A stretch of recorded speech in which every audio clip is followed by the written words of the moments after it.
So joining me on Sports Done Right, we have Gideon Ajagbe, former fullback of the Florida Gators.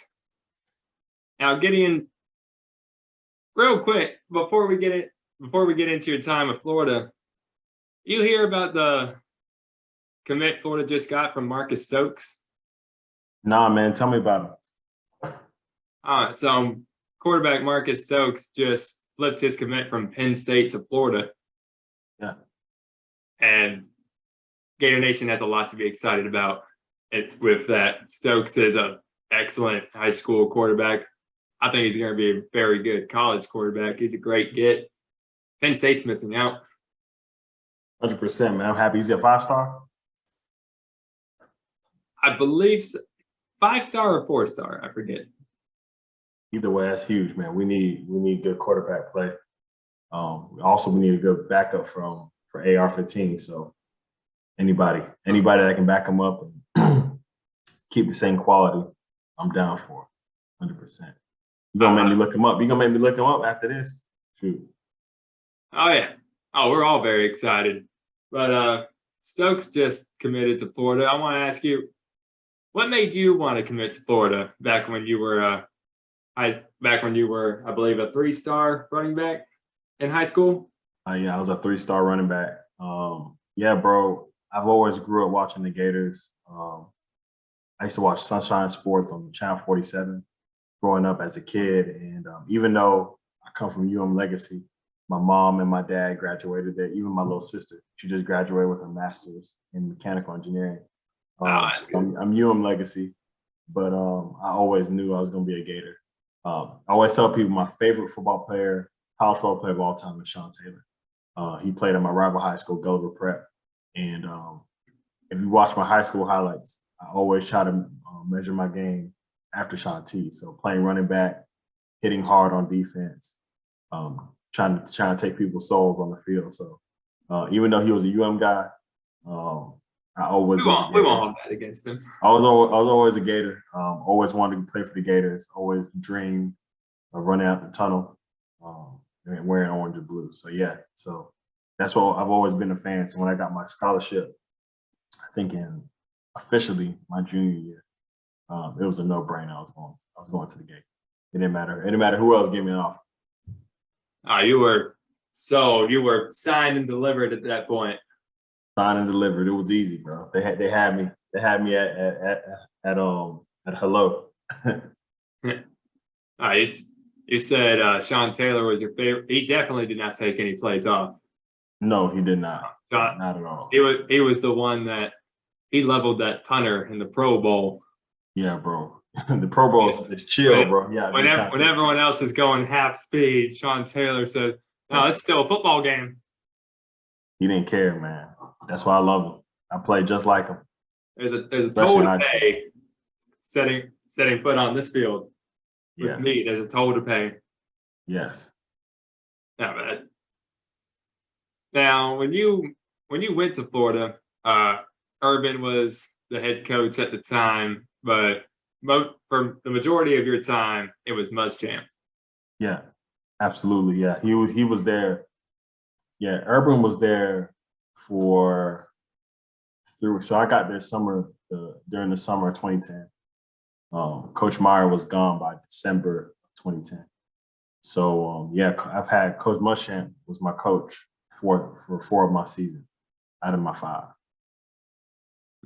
So you kind of got to witness. There's a lot of coaching turnover in college. Guys will coach for a couple years at a school, then get an better offer from I don't want to say better offer, but maybe better opportunity at another school for more money or a bigger program. And the coaching turnover is huge in college. That coaching carousel is always moving. So you got to see right from the start what that carousel is like, what it's like going through a change in coaches, that change from one atmosphere to another, to one culture to another. Yeah. What kind of culture did Will Muschamp build in Florida? Yeah, man, it's funny. This is important because I think a lot of people, they didn't really understand what Coach Muschamp brought to the table. He's a player's coach, man. Everybody will run through a brick wall for that. Was family. He was firm. We all know how he was on the sideline. He was fiery. He was like that at practice. He was like that always. But at the same time, he's the same guy that would pull you to the side after he chews you out and says, "Hey, I love you, and I want you to be great." So I got onto you because I believe you can be a great football player. You can help our team. So when you have a coach that tells you why, regardless of how people think about how he shows himself or how he presents himself, but he's a class act coach, and he built an amazing culture where people were ready to run through a wall and work hard for him.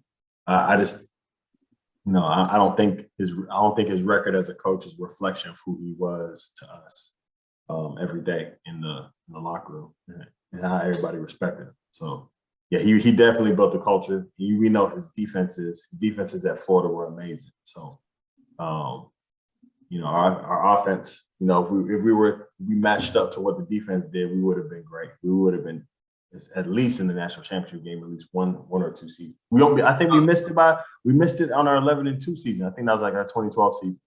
We went to the Sugar Bowl. We were like 11-2, so we were close. All right, we'll touch on that defense because that was a big point of conversation in my household. When me, my dad, and my little brother, that was a big talking point, was that defense. But we've seen a few coaches come and go since Muschamp, McElwain, Mullen. Now we've got Napier. And I'm excited for Billy Napier. How about you? Man, I'm excited, man. I got to meet the dude in person. He's legit. He's a leader. He understands what it takes. He's from a great coaching tree, Nick Saban, and he's a man of integrity. From the little that I've heard about him, from people that work with him, people that have rubbed shoulders with him, he's the same person off the field that he is on the field.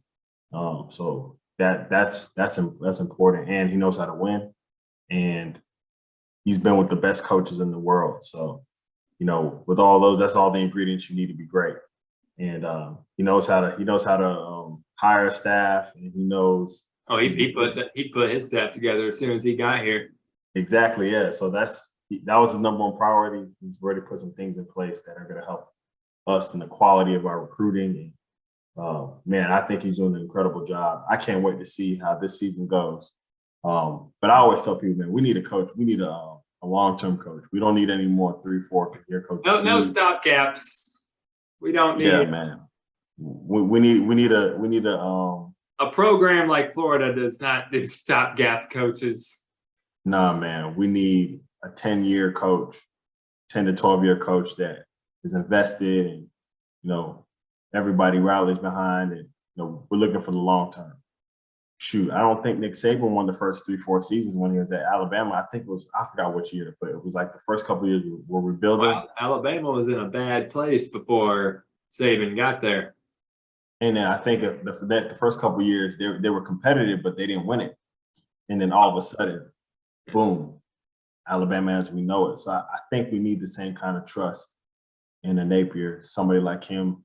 And I think we can go far. I think we'd be great. I think we'd be competitive and be where Alabama and Georgia are in no time, in my opinion.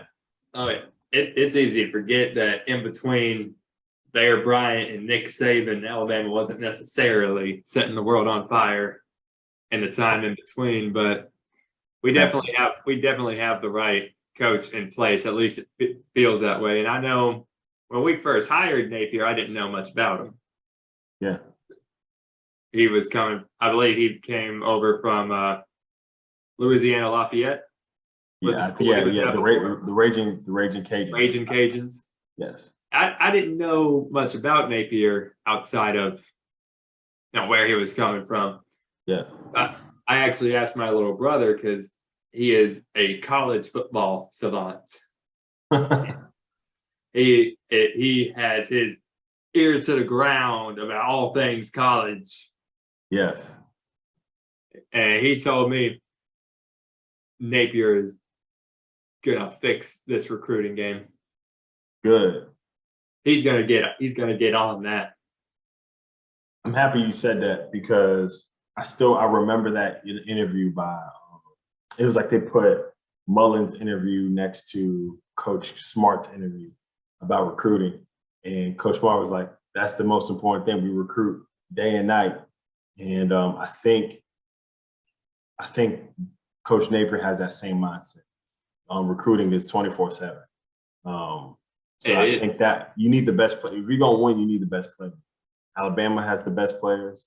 Georgia has the best players. If we have the best players, then that's how you kills us. Our best players haven't been coming here. They've been going to Alabama and they've been going to Georgia, and they've been going everywhere except Florida. Yes. Miami and Florida State, all the big three in the Sunshine State, have all had the same problem with, because Florida, the state of Florida, is a hotbed for high school football players. The big three in the United States, the big three are California, Texas, and Florida, as far as where to get the best players, the best homegrown talent. And all the talent we've had in Florida, they've been going elsewhere. They haven't been staying in state. Now, Napier is going to fix that. He's already begun to fix that. We're seeing more in-state recruits. We're seeing more pipeline recruits start to pick Florida and start talking about Florida. That's important. That's really important. And I've been seeing it too, and it makes me smile. So I'm excited about it. I'm excited about it. Which I listen to sports radio twice a day, every day on my way to and from work, and I think I hear the radio heads hit that same tune almost verbatim what I just said. I hear them saying that on the radio at least 3 to 4 times a week. That's good. That's good. So it is not just me, but it definitely feels like we got the right coach in place. And I think we got a good quarterback in place too, because let's be honest,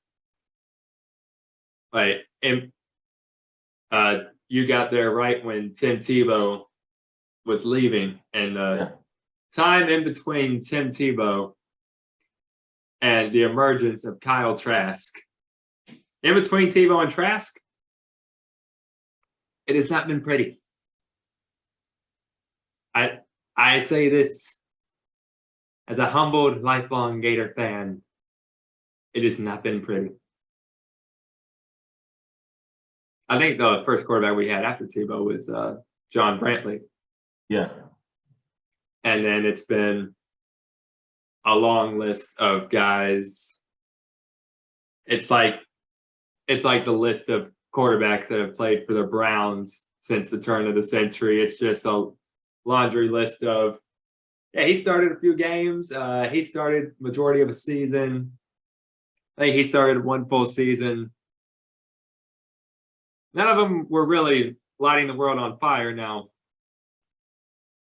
this is coming from someone who couldn't hit a receiver standing 10 yards away. Yeah. Well, I could throw the ball 10 yards. I'm just not going to hit you between the numbers. You're going to have to backpedal or jump or dive to the left or the right. But we've been we've been needing a quarterback. And Kyle Trask recently has been the best thing we've had since Tim Tebow. Now, I think AR-15 has the potential to be even better than Kyle Trask. Than both of them. Yep. Than both of them. He has the potential to be better than both of them. He has a stronger arm than Kyle Trask and Tebow. He is faster than Tebow by far. For sure. Tebow wasn't the fastest guy. He was running guys over. Yeah, he was running guys over. I think he was like a 4.7 guy. But he was, bro, people didn't want to tackle him, so he would take off and make some big plays and stuff like that. Tim Tebow was built like Mike Allstott playing quarterback. Very true. Very true. So yeah, I really think Richardson yeah, actually has Richardson he has the speed. he legit he definitely runs a legit 4.4. He's more like Lamar Jackson. 100%. 100% with the laser of arm. Did you see that video of him at the Manning camp? I have not. Go on. So there's a video of him at the Manning camp throwing like I don't know if it was like a 9 route, just like a straight, or if it was like a post, but it was beautiful. It looked like a 60, 70-yard throw. It was perfect. You'll find it if you're on Instagram or something like that. You'll find it. It's all over the place. I'm sure. Type in Anthony Richardson Manning camp. That clip will come up. You'll see it and you'll enjoy it. So yeah, man. I believe he's got great potential. He got it, man. He has all the intangibles as far as like this dude just has it. Like I don't think I do hesitate to say that he could be better than Tebow only because, in my honest opinion, I believe Tebow is the greatest college quarterback of all time. And I don't just say that because I am a Florida Gator fan. Yeah. I'm wearing a Kyle Trask jersey right now. I honestly believe if you look at his overall body of work, what he accomplished, the numbers, the records, 2 national championships, even though one of them was not as a starter, he still played a significant role in that team. I believe when you take the entire body of work into account, Tebow comes out as the greatest college quarterback of all time. Now, if Richardson can be better than that, then he can by all means. Oh, potential is potential. Potential always means that you have the ability to. On paper, he has the ability to. But you're right. Tim Tebow, he has accomplished more than I think anybody. You know, he's done. He's a great leader. Like he makes everybody he plays with better. I lost my train of thought. No, you're good. No, you're good. What was I saying? You're saying that. Oh, the leadership. Leadership. The promise. Mm-hmm. Tim Tebow made the promise when they lost that game to, I believe it was Ole Miss. It was Ole Miss at home. He made that promise where he said, "A lot of good will come of this. You will never see anyone in the country work as hard as me and my men. No one will train harder, play harder. No one will put in the work like we will." Something, very emotional. God bless. And he backed up every word he said. I don't know the full quote word for word. But I don't know it either. But I Spark Notes version. No one is going to outwork us from this point moving forward. And he proved it. He proved it 100%. And that is why those words are now immortalized in a plaque at Ben Hill Griffin Stadium. I've seen them. It is quite a sight. You get a feel when you walk up to that plaque and you read the speech. You know, it gives you chills as a fan. Yes. But Richardson now has a chance. He has the potential to be every bit as good as Tebow. I agree. The question is if he can reach that potential, because that's the funny thing about potential is a double-edged sword. It really is. It is. It certainly is. People love you and hate you over that little word potential. Mm-hmm. And we saw it last season. Now, Mullen did this one thing all the time that drove my family absolutely crazy, drove a lot of fans crazy. That 2-quarterback system. Yeah. Like first down, second down. Okay, throw the backup in there for third down. And okay, now it's fourth down. Now we have to punt. when Trask was the quarterback, he would trot Emory Jones out there for a few plays.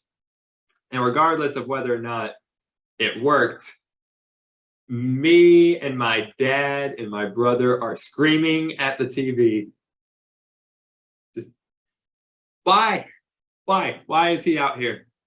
And it's nothing against, Emory Jones. It's just it throws off the offense when you shift quarterbacks like that. Now, last year we saw him doing the same thing. This time it was AR-15 going out there in place of Emory. But when Richardson went out there, he more often than not, he would play so well that we would say, leave him out there. Yeah. For the first 3-4 weeks of the season, he was the team's leading rusher, and he would only carry the ball 5 or 6 times a game. He's outrunning all the running backs on just a couple quarterback draws, quarterback blasts, read options. He was absolutely incredible running the football before he got injured. His passing left a little bit to be desired. You saw the errant pass here and there, but you could see that he's got the ability to make just about every throw. He just needs some fine-tuning.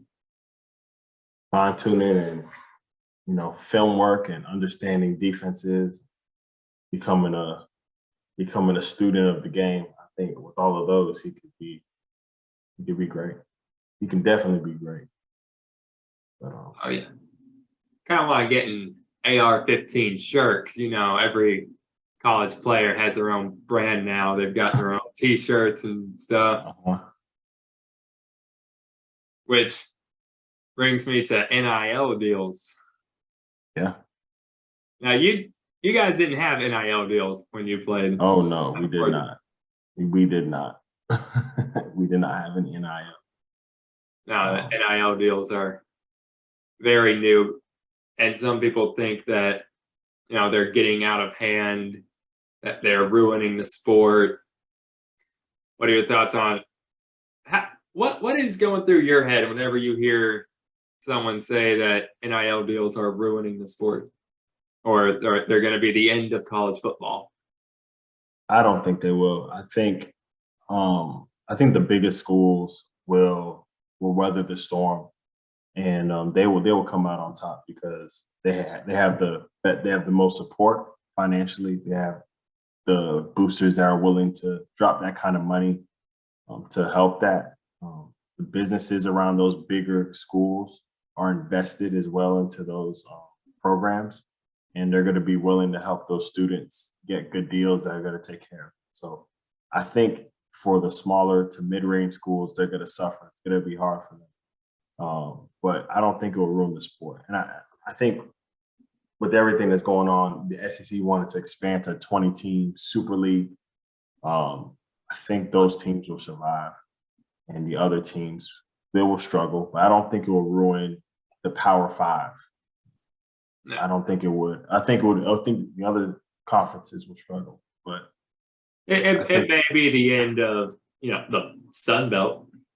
Yeah. Yes. I think a lot of the smaller it may be the end of the Mountain West. Yes. Or the smaller conferences, but the SEC, the ACC, the Big Ten, and the Big 12. They ain't going nowhere. As far as NIL, it does feel like college football is almost becoming semi-pro football in a way. Yeah. But only if you play for, certain schools. For sure. Because not every school is getting the massive name, image, and likeness contracts and deals for all their players. But if you're a starting quarterback for an Alabama or a Georgia or one of those schools, then there's a lot of money to be made there. 100%. It almost feels like it's too much too fast after years of college athletes not being allowed to receive payment for playing for the name, image, and likeness. and they had to fight that tooth and nail from the beginning of time to now. And now you look at some of the contracts that were signed not long after it was passed. Yeah. It feels like too much too soon at times, but it seems like justice now, doesn't it? Yeah, yeah. And I think it'll become more streamlined. I think I heard Deion Sanders had a great TikTok, or I won't say TikTok, but I think it was like an Instagram story where he was talking about how, with the influx of money coming in with NIL, that's not going to stop. There's going to be bigger and bigger and bigger deals that are happening. We just need stronger men and stronger staff that knows how to educate and support these student athletes as they're getting an influx of this money, and learn how to manage it, how to properly tax it, do the taxes right, whatever it needs to be done to make sure that those student athletes are being taken care of and they're not blowing through their money that they're getting. So I think that, I echo what Deion says, it's not going anywhere. We just need good leadership, good men and women that are willing, that care about these student athletes and making sure that they're doing right by themselves and they're putting their money in the right place and they're not just, buying a whole bunch of stuff. So as long as that's happening, and, I think over time it's going to get streamlined. They're going to know there's going to be a blueprint that should be followed. There could be other blueprints, but there's going to be a main one that's going to benefit the school. It's going to benefit the player. It's going to benefit these people doing deals with them. So that's my take on it. That's how I feel. I think it'll be all right. I think it'll all shake out and work out. I agree. And some of these NIL deals have been like hundreds of thousands of dollars. It's been absolutely crazy. But before this, players couldn't receive payment for anything. I mean, Reggie Bush had to give back his Heisman Trophy. A bunch of players would receive suspensions, get kicked off of teams. I've told you before, Tim Tebow, who is my favorite football player, I read a book that Tebow wrote, and in one of the chapters, he talks about during his time at Florida, being at a Cracker Barrel with some friends, getting recognized, obviously, because he's Tim Tebow at a Cracker Barrel. And he starts signing autographs because he just can't turn anybody down. And everyone at the Cracker Barrel, because every Cracker Barrel has a gift shop. And they flood the gift shop. They buy every single thing that's football or Florida related. Just clean out the gift shop. Tebow signs all of it. And some of his friends and his brothers who were not players got mistaken for players and signed footballs anyway. But in the book, Tebow says, look, if you got something signed by the whole team from a Cracker Barrel from this year, probably fake, but my signature is real. But when it's all done, he signs everything. He goes to pay for his meal. He gets informed that his meal has already been paid for. He finds out, who paid for it, runs the guy down in the parking lot, goes to pay him back. The guy, says, oh, no, that's not necessary. Tebow says, no, it is. You don't understand. This is very much against the rules. You cannot pay for me.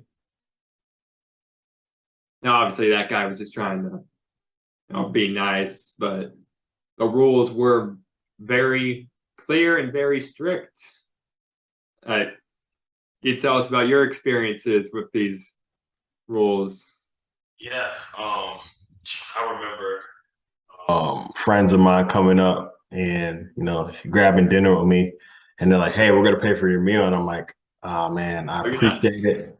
I have to buy my own meal." And they're like, "Nah, man, we're your friends. Like, we're from Miami. Like, we went to high school with you. Like, we're not buying your meal because we're trying to make a deal with you or we're trying to have leverage over you. I'm like, I understand, but the rules are the rules. Like, I can't let you buy my meal. And I remember how they felt. They were mortified. They're like, whoa, this is weird. But that kid, matter of fact, that kid ended up playing college ball himself. So he played college basketball at Cal. His name is Sam Singer. Really? But yeah, his dad was like, bro, I can't buy your meal. But I know Sam probably he probably learned that himself playing at Cal. It was like, How that is. oh, now I get it. Yeah, now I get it. But the rules were very strict like that, which is absurd. And for all the NCAA football fans out there, this is why the popular video game got discontinued. Yeah. Over the same thing, which hurts so many people so unnecessarily. 100%. But aren't they coming out with a new one? Aren't they? They are. Yeah. They are. It's in the works. We're getting it back. But the last one was NCAA 14 with Denard Robinson on the cover. Oh yeah, on the front. The I last still remember one was the last one that they made. That was my last year. That was my last year playing football for the Gators. What was it? You were there 2010 to 2014, right? Yes. 2010 to 2014. Yeah, that was my last season. Yep. Those games were so much fun. I know. I miss them. And now they're coming back, but that just goes to show you that these rules were, and they were unjust because the schools did make money off of your name, your image, your likeness, you being out on the field, 100% representing the school, playing for a school. But the argument was, well, you don't get paid to play per se. Your payment is your scholarship. Yes. Which leads me to ask, what about the players on the team that were not on scholarship, the walk-ons? Yeah, bro. Some of the strongest people I've ever met. They go to school like us. Most of them have jobs they had to go to right after practice. They had the same requirements that we did. Yeah, they had a lot on their plate and they made it work. And most of them were taking very hard coursework as well. And they made sure they were at practice every day. And they gave their all too. So yeah, I know we had our challenges as scholarship athletes, but I couldn't imagine being in the shoes of my friends who were walk-ons and what they went through. They couldn't receive money for anything. I'm trying to pull something up right now just because I'm trying to get a name, but I remember hearing about one player. He was playing safety for the Raiders. Mm-hmm. And I'm trying to see if I can pull up his name right now. But he was a walk-on in college, and he was basically homeless. A lot of walk-ons, well, not necessarily a lot, but there would be walk-ons who just wanted a chance to play, and they didn't have money for dorms. They didn't have necessarily family near the school that they could stay with. Some players, there are stories of players getting kicked off of football teams for living with another family, or just for taking money from a family to pay for essentials like books, food. Yeah. And it's ridiculous. I can't think of the player's name right now. I can't find it right now. But he made it to the NFL. He's played pretty well over the last couple of seasons. It worked out in the end for him, but he's not the only one. No. For the guy that is living in his car, going to school, trying to be a student athlete, what's the excuse for him? He's not being rewarded with a scholarship. His payment for play isn't, a full ride and a roof over his head. So it's just nothing but straight up sacrifice for him. So that was one of the many flaws in this rule with the restrictions and all that. So it's good to see that the players actually receive something back for everything that they give to the school. So the NIL gives walk-ons the opportunity to get deals as well. Yes, it does. That is incredible. I didn't know that. That's very important and very well deserving. If they have the ability to use their influence, if they're allowed as such to finance their lives and finance their time there, that would be such a way off of them. And I think that's honorable. And I'm happy that that's been awarded to them as well. That's a big deal. And it should have always been that way. They shouldn't have had to fight so hard for this, but now that wrong, we right that wrong now. But you mentioned Deion Sanders a couple minutes ago, and he's done great things over at Jackson State. Yeah. Do you think he'll be coming up to coach a D1 school in the near future, or do you think he's going to stick to his word that he's fully committed to, revitalizing HBCU football programs? In the past, I thought he's getting linked to D1 schools left and right. Yeah, I think Jackson State is D1. I just think they're FCS. Yeah, they're FCS. I think Jackson State is. Yeah, they're FCS, right? So yeah. So they're they're not FBS. So if they are D1, they would be FCS. Ooh, I thought Jackson State was D1. Hold on. D1 is FBS. It's Division 1A is FBS. Then there's Division 1AA, which is FCS, and then there's Division 2 and Division 3.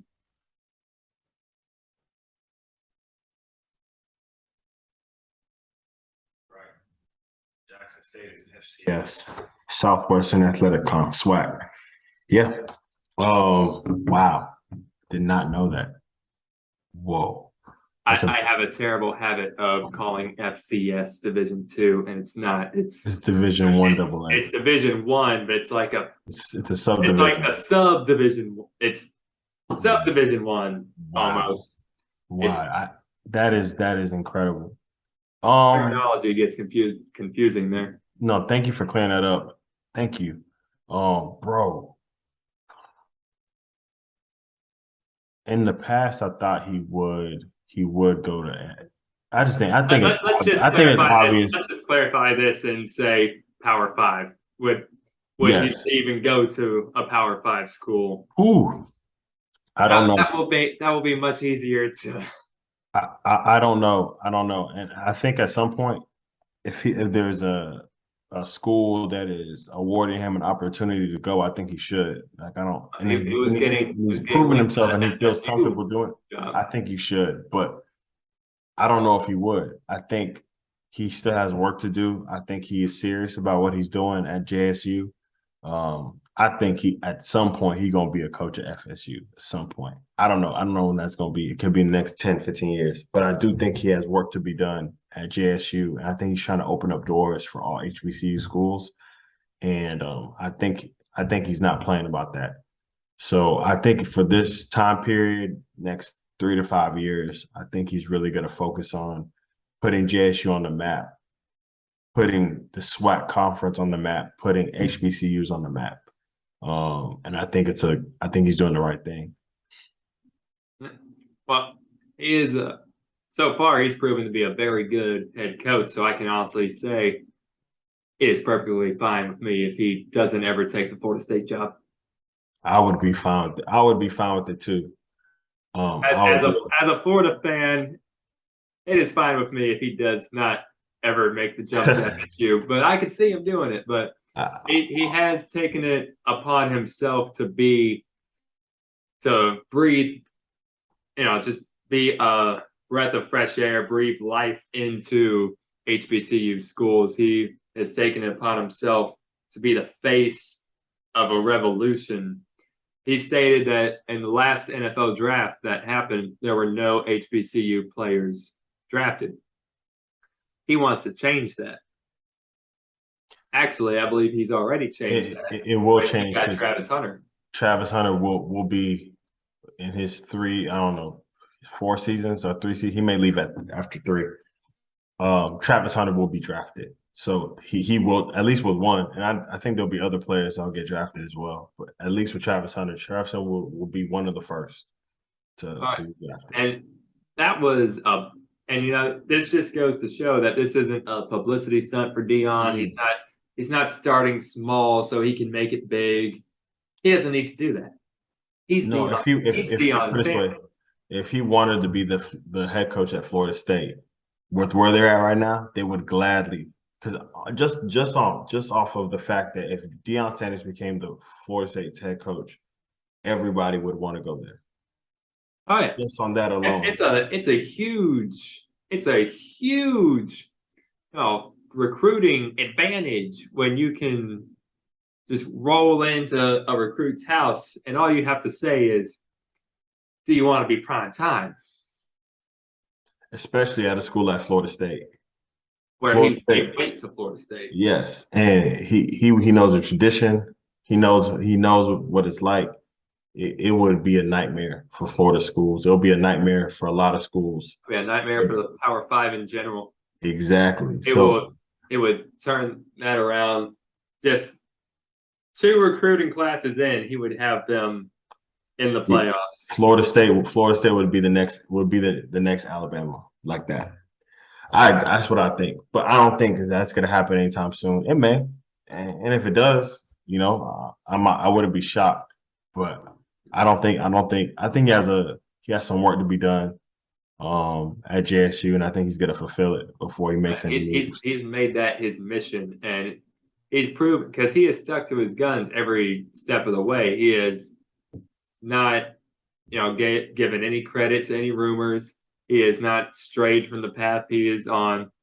He's not given any kind of indication of wanting to do something other than what he said he was going to do. He has told everyone straightforward that this is what his goal is. And now that the coaching carousel has gone around and all the positions have been filled and he never wavered, he never, thought about leaving. Now everyone sees, he is serious about what he's saying. He's not just, he's not in this for the publicity or for the experience. He actually is fully committed to what he said he was going to do for the HBCU schools. Yeah.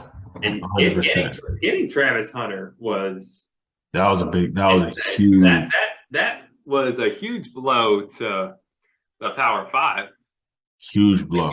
You passed on so many. You could have gone anywhere you wanted if you're Travis Hunter. You went to Jackson State. And it just feels like with NIL deals now being in place, Deion Sanders is the right person at the right time with the right connections to do this. If he wants to put someone on the map, he's the man for the job. Because Deion Sanders can get you deals. He can get you contracts. He can hook you up. And if you're an aspiring defensive back or defensive player in general, who better to learn from? Like if you're a defensive back, a cornerback, or a safety, you want to you don't just want to play college football. You want to play at the next level.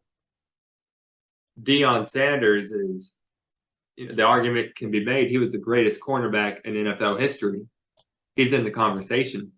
100%. Who better to learn from if you're a young defensive back? Like I said, he seems to be the right man at the right time. I agree. Now, with all that being said, I want to talk about your time at the University of Florida. Yeah. Specifically, the 2013 season. Yeah. The dream year. That's what I call it. Why is that?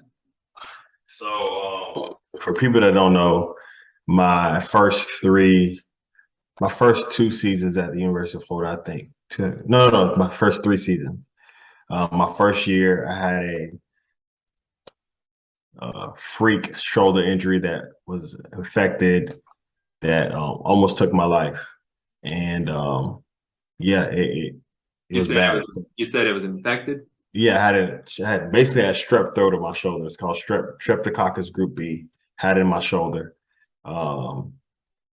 Nobody knew I had it. I didn't know. It's rare. It's like 1 in 400,000 people get it. It's like how did this come to be? So I think I tore my rotator cuff in the summer training. Didn't really know. Kept training on it. It flared up at preseason camp before I even did any, I think we weren't even in pads yet when it started to flare up. I was like, my shoulder hurts, can't really move it. But I practiced for like 2 or 3 days. They put me in the pit where I'm still exercising, but I'm not practicing.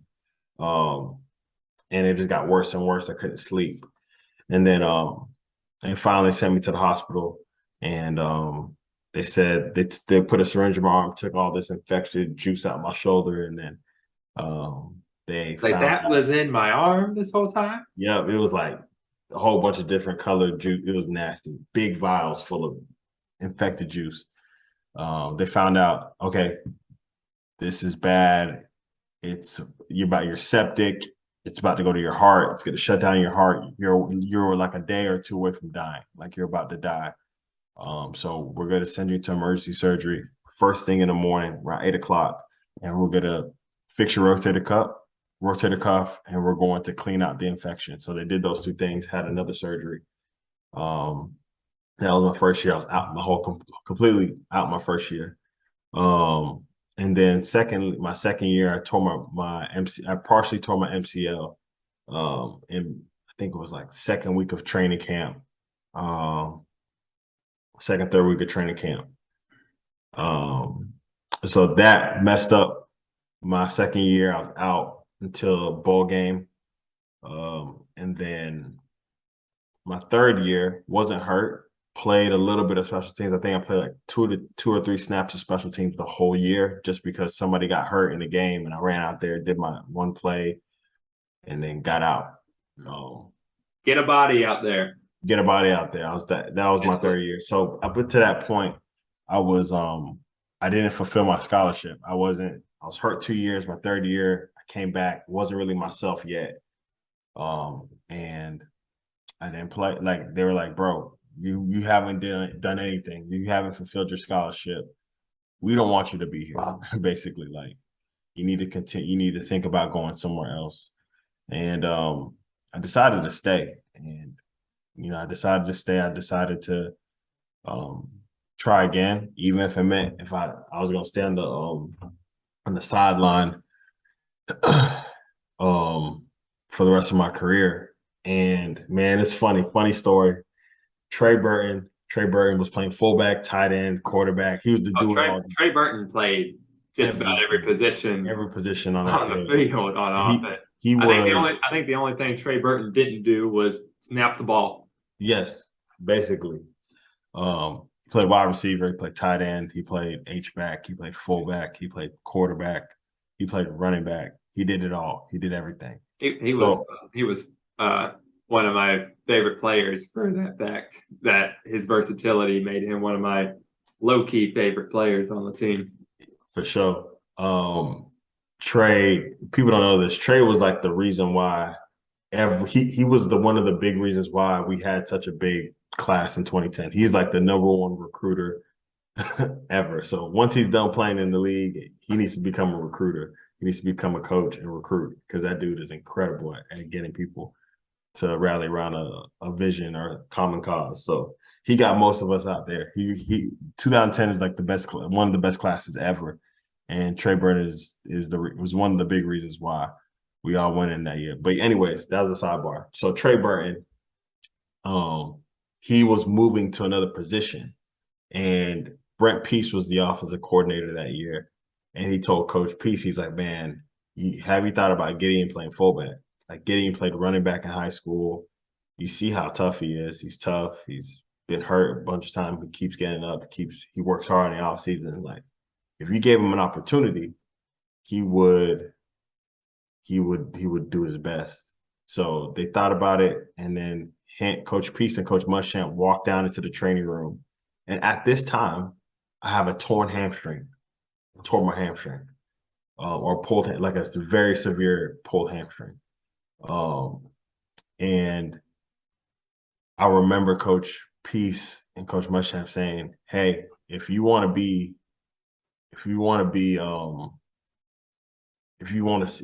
play offense with us, just say the word. We'll switch you over today." And I said, "Man," he's like, "You get to fight for a starting position." And I was like, "Bro, I will do anything for this team. Please, I will take this opportunity in a heartbeat." So with a torn hamstring, I went through the rest of spring training. So that's like the hardest training, injured. So I went through all of our winter conditioning injured, all of spring practice injured, for practicing as a fullback. Man, I dominated spring. I was like a man on fire. It was like new life. Man on a mission. A man on a mission. New life was breathed into me, and I was like, it didn't matter how hurt I was going out there, and I was like a kid again. And so yeah, spring practice was awesome. I got to heal up in the off season, get my hamstring right, and then trained and got my body ready for the season. And I got to be a co-starter with Hunter Joyer in my 2013 season. I scored a touchdown against Toledo. I think it was our first game of that season, which was that touchdown was more than just a touchdown. It was redemption. It was basically going from not bringing any value to the team to getting the opportunity that anybody in the world would want. That's connected to the Gators, is to score a touchdown in the swamp. So it was a picture of, for me, I'm a follower of Jesus, love the Lord.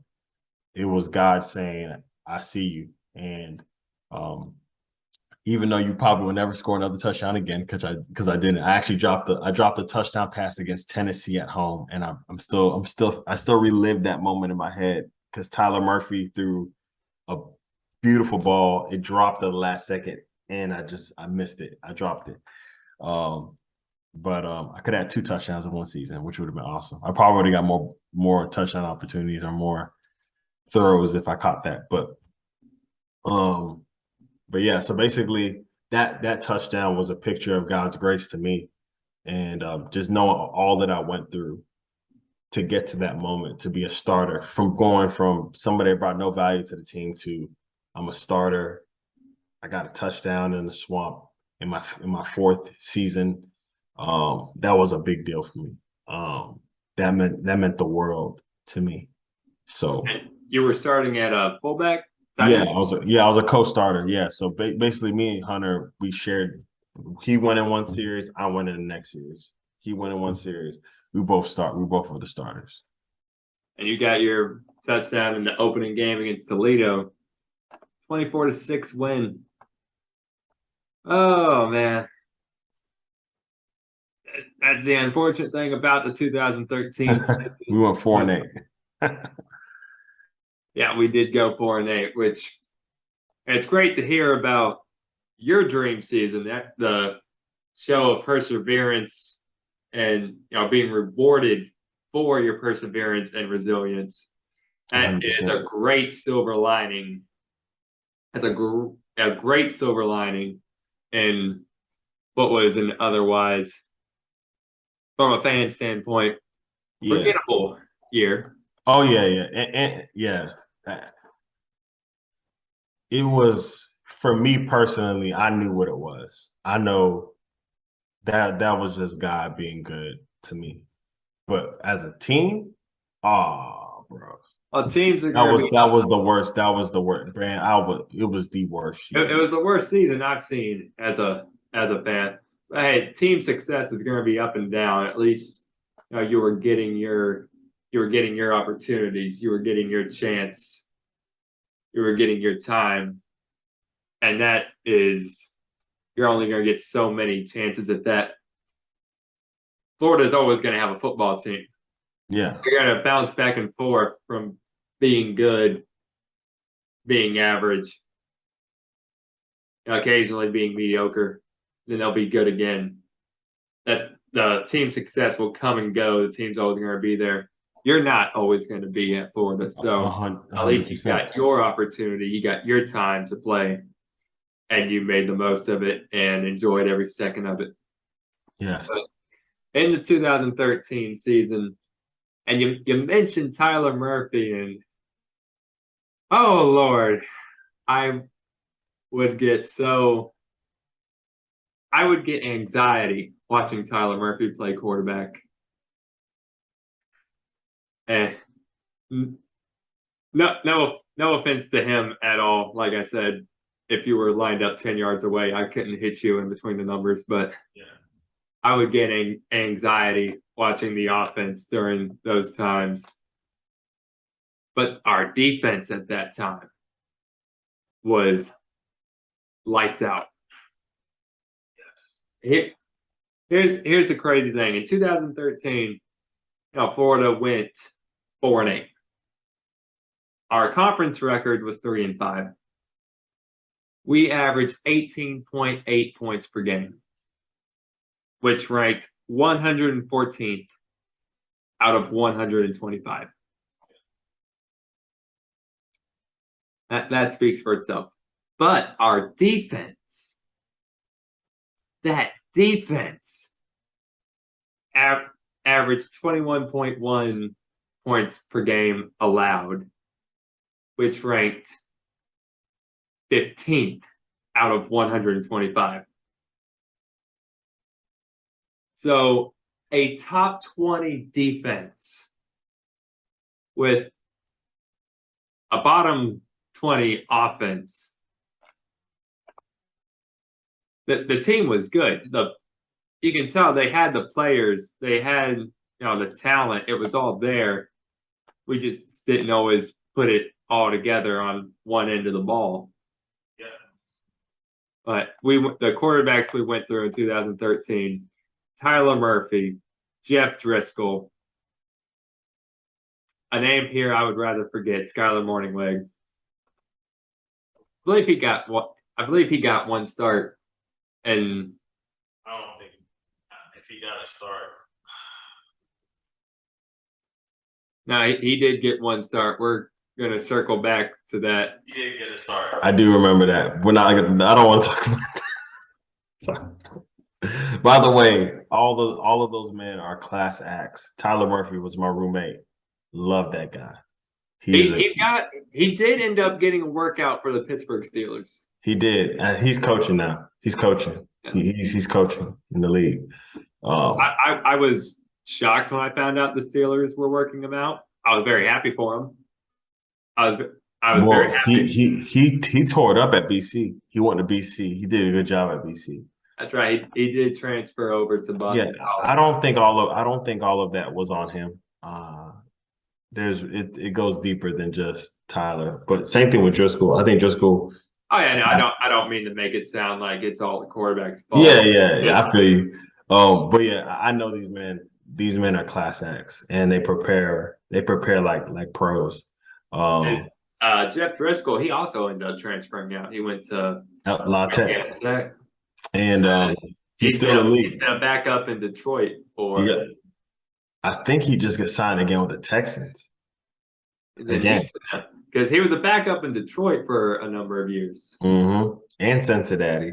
He, And now he's back. He's back with it. Then he went to the Texans, and now he's back with the Texans again. and he's gotten a chance to play in quite a few games. He sure has. The fact that he's still on a roster, on an NFL roster, I can't talk at the moment. It's a testament to how good of an athlete he is. Yes, he very similar athletic ability as AR-15. Jeff Driscoll's super fast, by the way. I don't know if you know. I knew he was good at running the ball. I never knew necessarily what his 40 time was. I don't want to lie, but it was fast. I remember in college when we used to time. If you had to guess, it was shocking how fast he was. Well, we all knew he was fast because he would kill the conditioning drills. But like to see him running, it was like, okay, this dude fast. Like this dude's really fast. I forgot what it was. It was a fast time. Not for a quarterback, like for the team. He was fast. Yeah, but he is still on an NFL roster, and to put into context how difficult it is to stay on an NFL roster, I think John Cena made a movie about it called The 65th or 64th Man. And the whole movie is just about how difficult that is. I haven't seen it. I just heard about it. Brock Lesnar was a UFC heavyweight champion who tried playing defensive lineman for the Vikings and ended up being the 64th man. Ended up being the last man cut. So that's a world-class athlete who couldn't cut it. It takes incredible athleticism, skills, technique, everything. 100%. The defense that the Gators had in 2013, Antonio Morrison, Dante Fowler, Jonathan Bullard, Gerard Davis, Keanu Neal. Imagine practicing against these guys every day. I'm sure it had to be a nightmare. Alex McAllister, Alex Anzalone. I believe that's how his name's pronounced. Anzalone's still playing in the league. Yeah, he's still playing. All these guys ended up playing in the league. Marcus May, and my personal favorite, Vernon Hargreaves III. God, I loved Hargreaves when he was playing for Florida. That dude was a professional in college. He was a professional then. Oh, he was. It showed.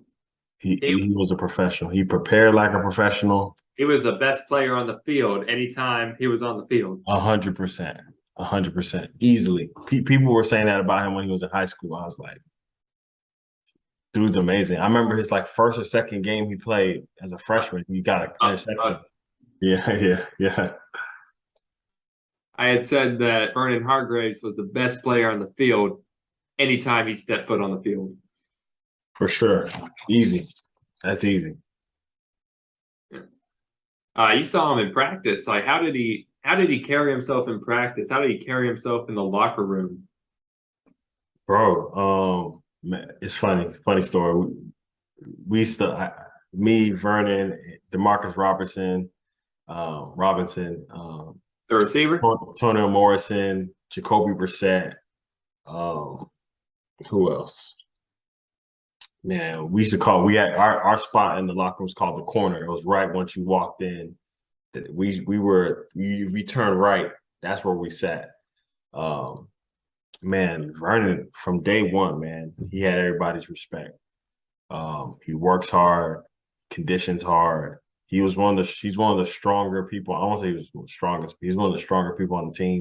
He commanded the respect from day one. Nah, man, he just carried himself. Everybody knew he was business for him. He worked hard. He's funny. He's goofy. He's cool. He's easy to talk to. But when it had to do with training, lifting weights, it was crunch time.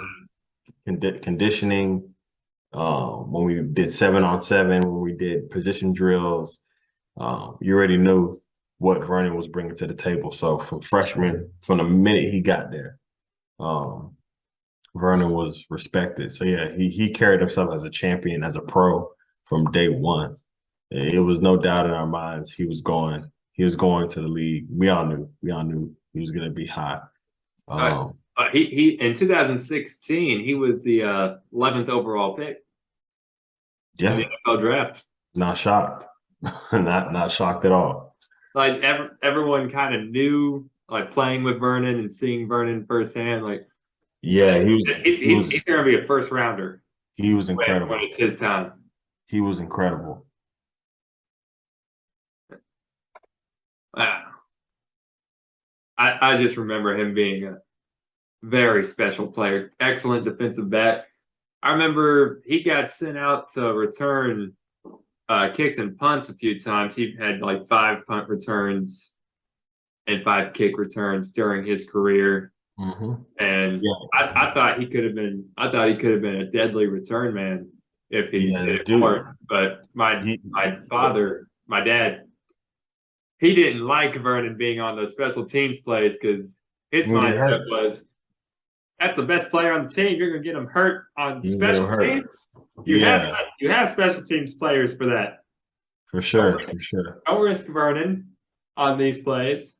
No, I agree. But yeah, he's definitely deadly. I think he ran like a 4.41 or he's fast. He was running 4.41 when he got there. He was I think he was like bench like mid 300s. I think he was like 330 bench press. I think he's like a 40-inch vertical. Yeah, man, he was explosive dude. Very explosive, very technically sound cornerback, um, smart football player. So Now, I think with the NFL draft combine is a TV bonanza. It's become a televised event, and I think with some of these combine warriors and these guys that come in and run 4.2s and 4.3s, I think we are desensitized almost just how fast a 4.41 by Vernon actually is. Because that is unbelievably fast. unbelievably fast, and he's technically sound. He's a Uh, he, he's a coach's dream when you think about him. He knows everything about football. now I actually ran track in high school, and I was a long distance runner, and it just never ceased to amaze me watching the short distance the short distance sprinters, the 100-meter guys. Mm-hmm. It never ceased to amaze me how fast these guys were just off on the first step to come out of the blocks and to take 1, 2, 3 steps and you're going full speed. It amazes me how people do that. Definitely a gift. Yeah. Now, during the 2013 season, we did go 4-8, and one of the losses we had was to a team called Georgia Southern.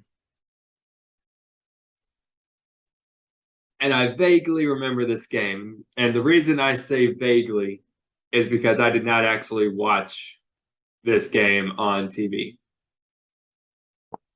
And we had started the season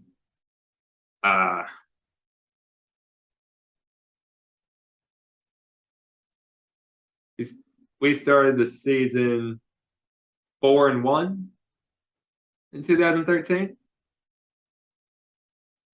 And then just proceeded to lose 7 games in a row. And then when we played Georgia Southern, I had never heard of this team before. I had never heard of this school before in my life. I knew about it. Well, I think a couple weeks previous they gave Alabama hell. did that. I was kind of young. I think might have been in middle school at the time, or I think I was in middle school. Yeah, yeah. They gave Alabama hell that year. Alabama beat them, but they were in trouble. It was a Alabama. hard game. Now, They had Jet McKinnon. You remember him? Well, he still plays in the league. yeah, Um, I was going to get to that. That Georgia Southern team did have NFL talent. They had Jarek McKinnon. They had Young Ho Koo. who? Young Ho Koo. The kicker? The Atlanta Yeah, kicker, yeah, who is one of the most accurate kickers in the NFL right now. for sure. Yeah. His field goal percentage over the last couple of years is, I think, right up there with Justin Tucker for tops in the league.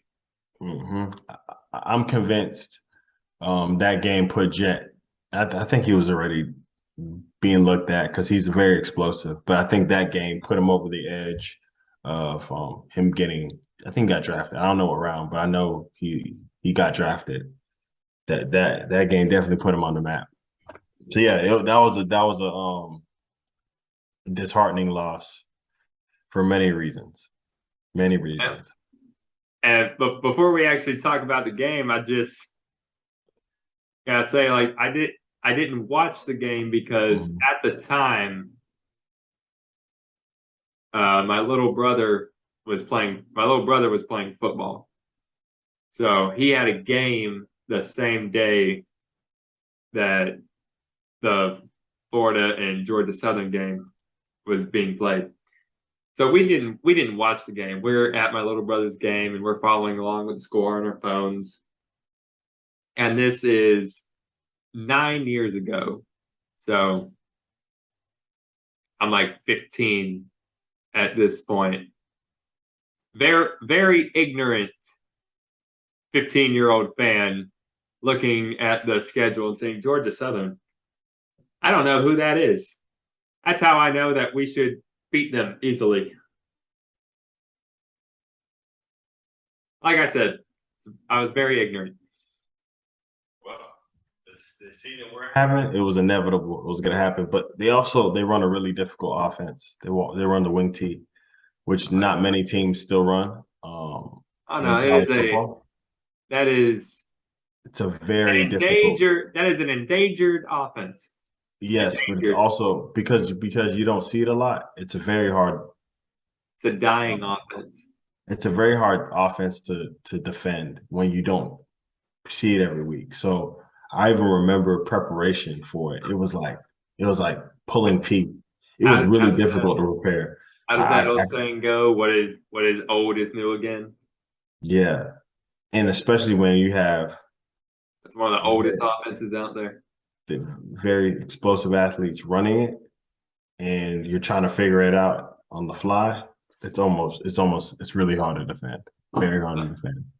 I remember following along the score on my phone. Back, I had the ESPN app on my phone, and I looked at every score of every game. I looked at all the stats. I was so addicted to that app. I remember looking at everybody's numbers. And I never saw Georgia Southern before. And I thought, oh, this is one of those cupcake teams that we should cakewalk. We're finally going to get a win. And I remember seeing the score throughout the day. I'm like, why is it so close? And when we ended up eventually losing that game, because it was week 11, I think. Yeah. We didn't overlook them. I would hope that the players wouldn't, but you know, as a young fan, I was looking past them. Oh, we knew that they were good. We knew they were good. It wasn't a surprise to you that they were going to be good, but like the offense was still. Yeah, it didn't matter. It didn't matter. Now, one thing, McKinnon, you're right. He did get drafted. He was a third-round draft pick. Jarek McKinnon actually holds the FCS record for most rushing yards in a game by a quarterback. 316 yards in one game in 2012 playing quarterback. Yeah, he was a beast for sure. And he made it into the NFL as a running back, playing for the Vikings and the Chiefs. And the 49ers. And the 49ers is very explosive, very explosive player. Very explosive. What was your experience playing in that game? Because I believe you said in the past that you had a rather costly miscue. That play still haunts me to this day. More or less than the dropped pass against Tennessee. Like, 100%. Yeah, we beat Tennessee, so it didn't matter. We ended up beating them that year, so it didn't. That didn't matter in the grand scheme of things. But yeah, man. I allowed a blocked kick in, and the wing on the field goal team. Your job is to make sure nothing comes inside. And they put a lot of pressure. They overloaded my side, and I panicked. And I was like, man, I need to at least get a hand on the guy on the outside. And obviously, they do that on purpose so you can focus outside so they can have more pressure inside. And it worked. And they got inside and they blocked the kick. I punched inside, but I didn't punch hard enough. And they exploited me. And that's just good coaching and good preparation. And because I didn't see that look in practice, so it frazzled me. But very, very good coaching on their part. Very bad mistake on my part. I heard it. I got cussed out. I think for like 10 minutes straight. I would be concerned if he didn't. Oh, we already know Coach Muschamp. Like if Coach doesn't say anything, then. Oh, bro, do you even care if we win this game? If you're not yelling? Trust me, Muschamp cares. I remember getting to the sideline. He cussed me out when I got there. I sat down on the bench, offensive side. He cussed me out. I went to the defensive side. He cussed me out again. I was like, Coach, I got it. I was like, you said it 6 times.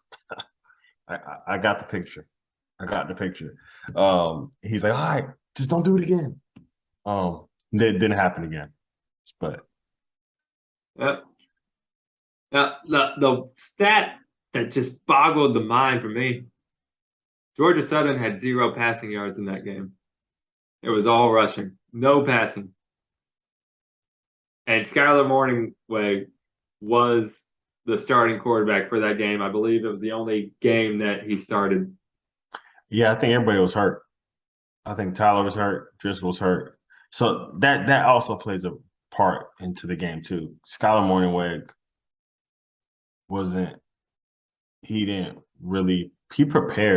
he prepared every week. But you don't want to say he's not a capable quarterback, but he's a backup. He just wasn't.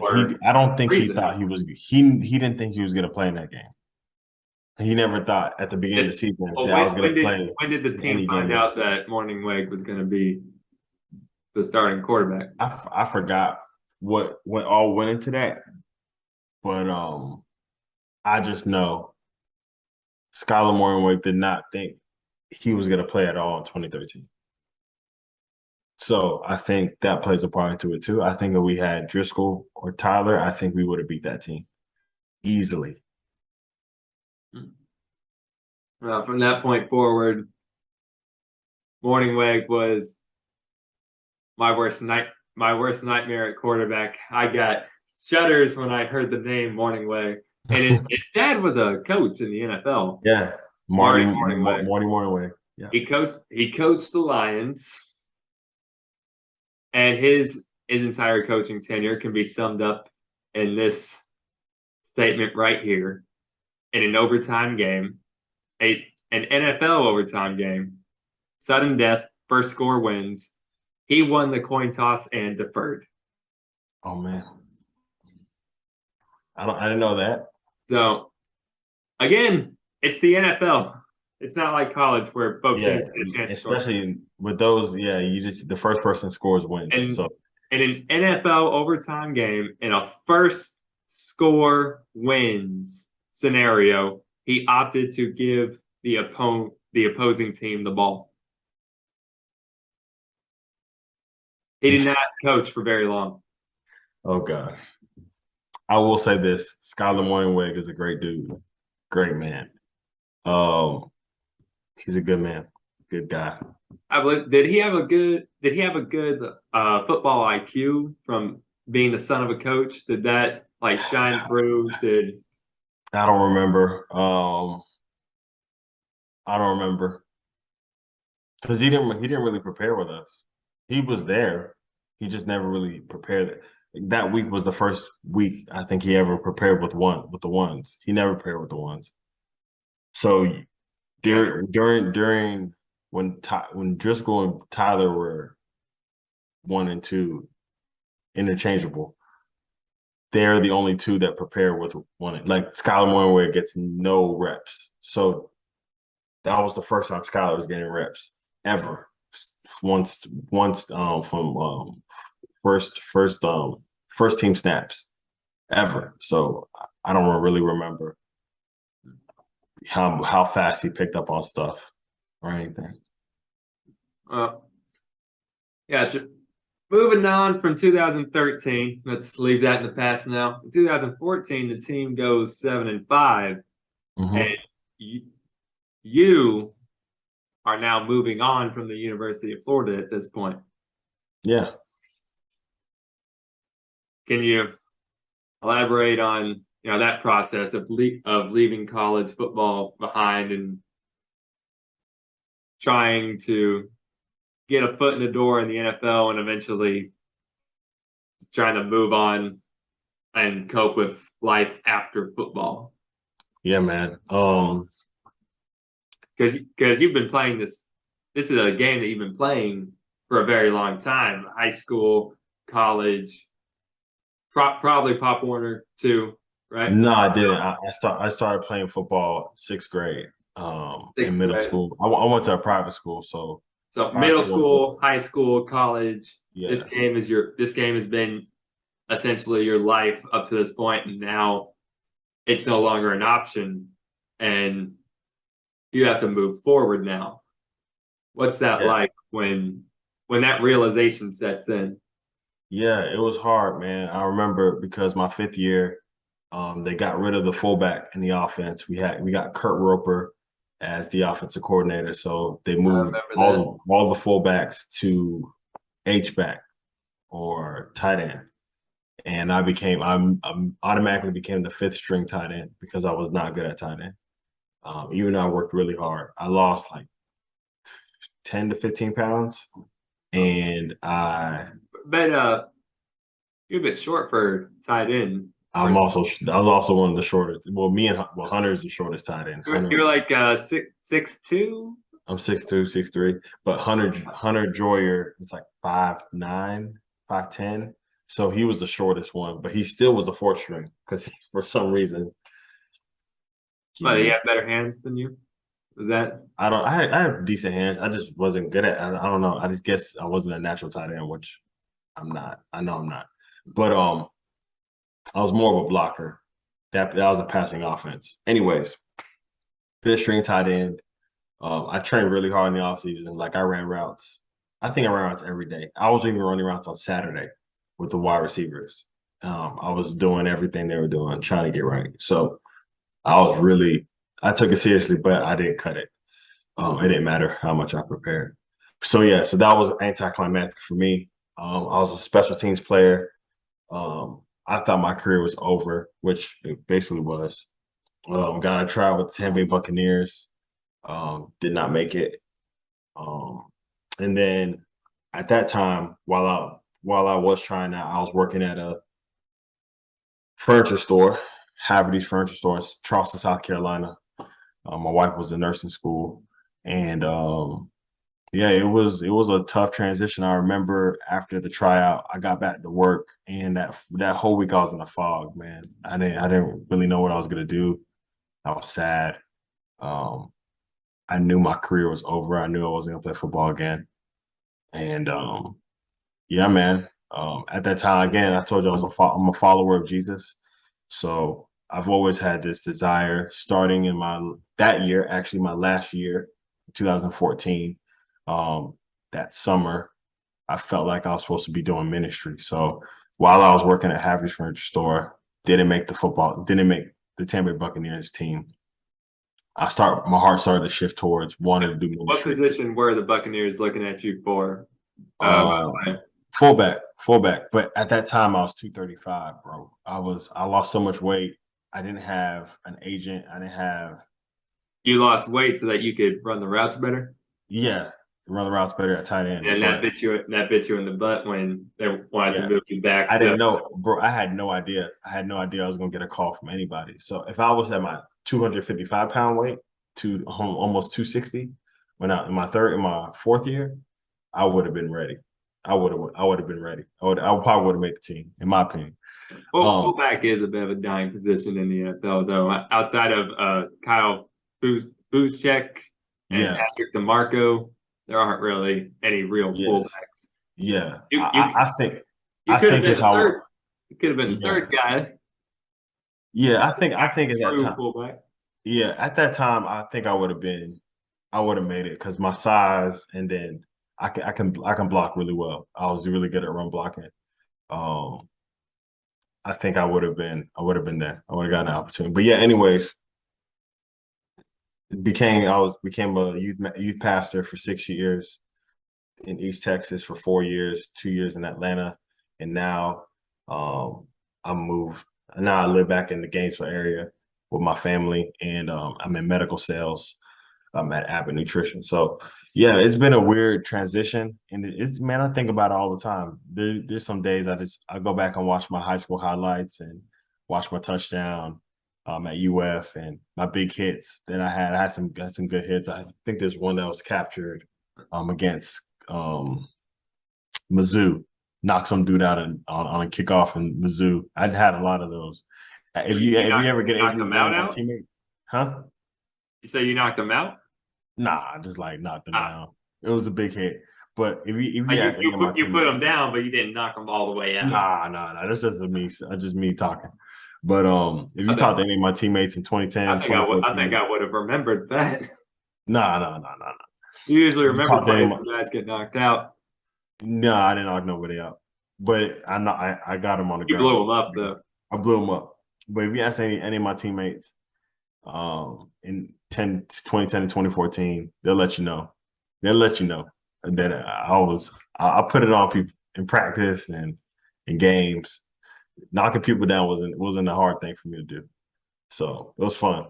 But yeah, man, yeah, it was a tough transition, but I think I had good mentors in college outside of football that kind of were preparing me for those moments. Spiritually speaking, I had great mentors academically that were preparing me for interviews and stuff. The school did a good job of setting you up for life after football. The support staff. Knowing whether you make it to the league or not, you won't be playing this game forever. Yes. Unless your name is Tom Brady. Yes. Yeah. I knew that I was going to at some point. I knew even if I had an opportunity in NFL, I would at some point need to get a job. So I linked up really well with the academic support at the school and the spiritual support. All of those things helped me make the transition well, even though it was hard. I made the transition well, but it was difficult. It was not easy. A lot of crying nights, a lot of nights where I cried and it hurt, but I was ready. I was ready to make the transition, if that makes sense. That's good to hear. Well, not the crying nights part. That is awful to hear, but hey, it's a part of it. The fact that you went through, came out on the other side, and everything worked out well for you is great to hear. Yes. And that's about all. That's about all we had on deck here.